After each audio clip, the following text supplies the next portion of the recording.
আমি এখনই প্রমাণ করে দিচ্ছি যে মা বড় নাকি বউ বড়।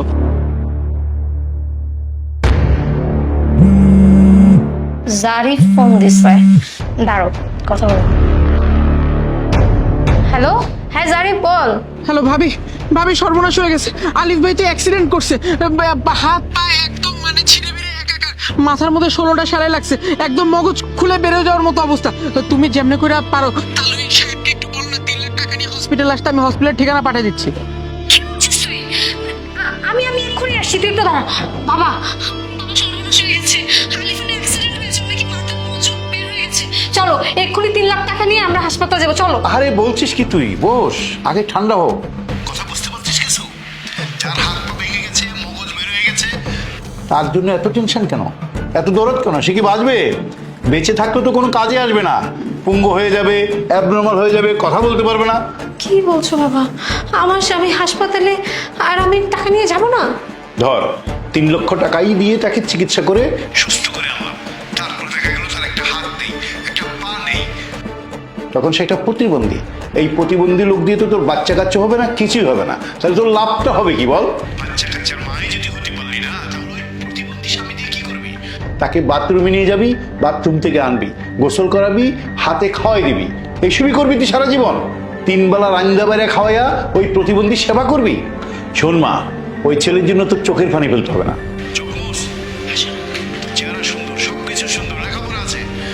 তোকে আমি আমার বন্ধুর ছেলের সাথে বিয়ে দেবো, যে কোনো ছেলে তোকে দেখলে অনায়াসে পছন্দ করে ফেলবে।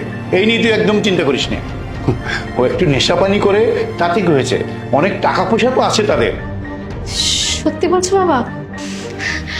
আমার আবার বিয়ে হবে, আমি আবার নতুন করে সাজবো, আমার গায়ে হলুদে কত মানুষ আসবে, আমি নাচানাচি করবো। শোন, সবই হবে তোর, তুই একদম চিন্তা করিস না। তোর বিয়ে দেওয়ার সময় আমি 10টা করে জোগাড় দেবো, এলাকার সব মানুষকে খাও, ধুমধাম করে তোর বিয়ে দেবো।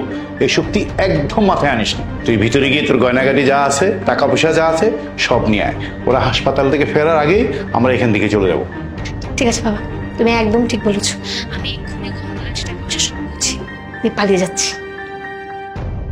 শুনলা তো নিজের কানে ভাই, মাকে ছেড়ে যেই সারাদিন বউ বউ বউ বউ করো, বউকে নিয়ে শপিং করাইতে যাও, এখানে যাও সেখানে যাও, এত টাকা ঢালো, আর সেখানে আমার মা বিছনার মধ্যে অসুস্থ হয়ে পড়ে আছে, মায়ের একটা ওষুধ কেনার টাকা নাই, সেই টাকা তুমি ম্যানেজ করে দাও না, সেই টাকা তুমি দাও বউয়ের পিছনে। আজকে দেখছো তোমার বউ বলতেছে যে সে নাকি তুমি প্রতিবন্ধী হওয়ার পরে সে আরেক বেটার সাথে বিয়ে বসবে।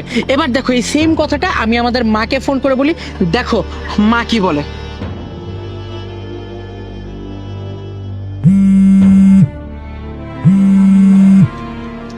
জারিফ, হ্যালো। হ্যালো মা, মা আমার যে বড় ভাই আছে আলিফ ভাই, আলিফ ভাই তো অ্যাক্সিডেন্ট করে একদম বেডে শুয়ে আছে, মগজ টগজ বের হয়ে গেছে, হাতটা একদম মানে ছিলে গেছে।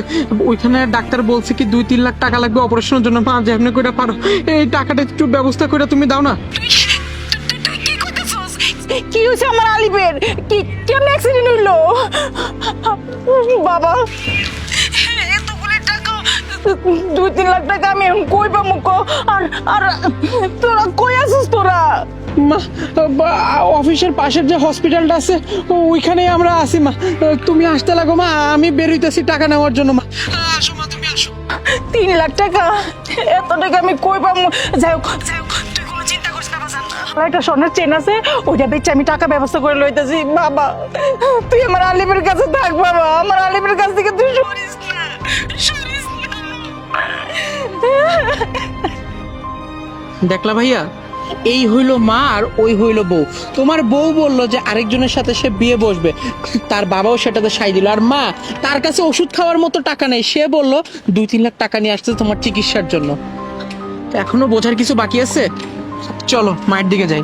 ওরে আল্লাহ, আমার পোলারে তুমি আল্লাহ বাঁচাই দিও।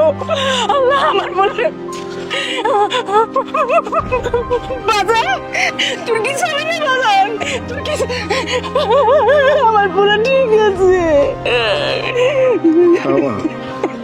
আমার কিচ্ছু হয় নাই, আমি আমি একদম ঠিক আছি মা, আমি একদম ঠিক আছি।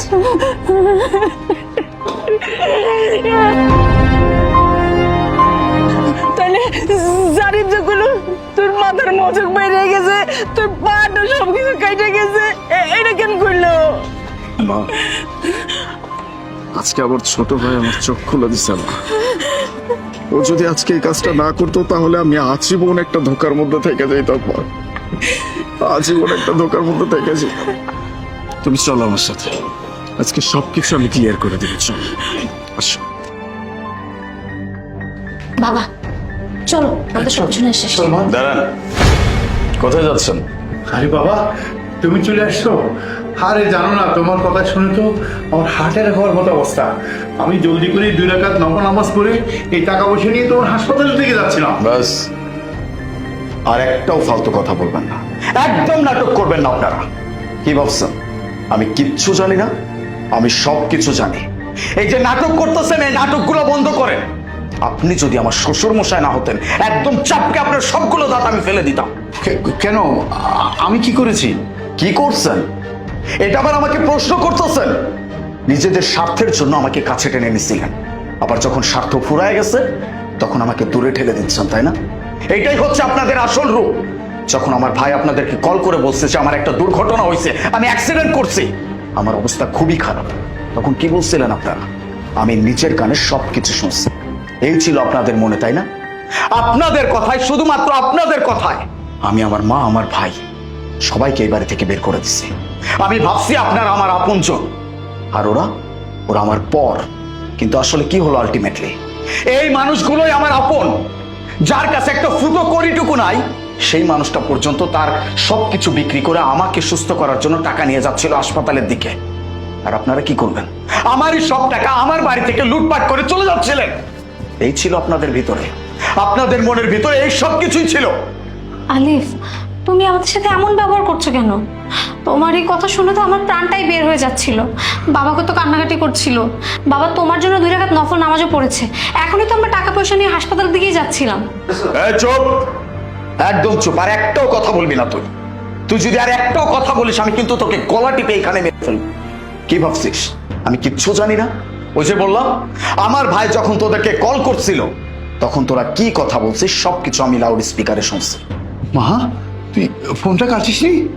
না, আমার তো মনে ছিল না। আমি সবকিছু বুঝে গেছি। সবাই স্বার্থপর, স্বার্থের জন্য আমার পাশে ছিল। যখনই নিজেদের স্বার্থ শেষ হয়ে গেছে তখনই আমার এই বাড়ি থেকে আমার টাকাগুলো নিয়ে পালানোর চেষ্টা হয়েছে। ঠিক আছে, কোনো সমস্যা নাই। এখন আমি তোদের সাথে যেটা করব সেটা তোরা কোনোদিন এক্সপেক্টও করিস নাই। আমি তোকে ডিভোর্স দিব। তোর মতো মেয়ের সাথে আমি সংসার করব না। আমার মা, আমার ভাইকে যারা ভালোবেসে থাকতে পারবে, যারা সম্মান করে থাকতে পারবে, আমি তাদেরকে নিয়ে থাকবো। নয়তো আমি আর কাউকে চাই না। বেরিয়ে যা। তোদের মতো মানুষের আমার জীবনে কোনো দরকার নাই। বাবা, বাবা, আমার মেয়ের কোনো দোষ নেই, সব দোষ আমার। আমার মেয়েকে আমি প্রলোভন দিয়ে এগুলো করেছি। বলছি না আমি আর কোনো কথা শুনতে চাই না? এখান থেকে চলে যেতে বলছি। আপনাদের কারো মুখ থেকে আমি আর একটা কথাও শুনতে চাচ্ছি না। Out, out. এই, ওয়েট আ মিনিট, ব্যাগ দেখি। আমার সব টাকা নিয়ে তারপর যা হচ্ছে। Out, out.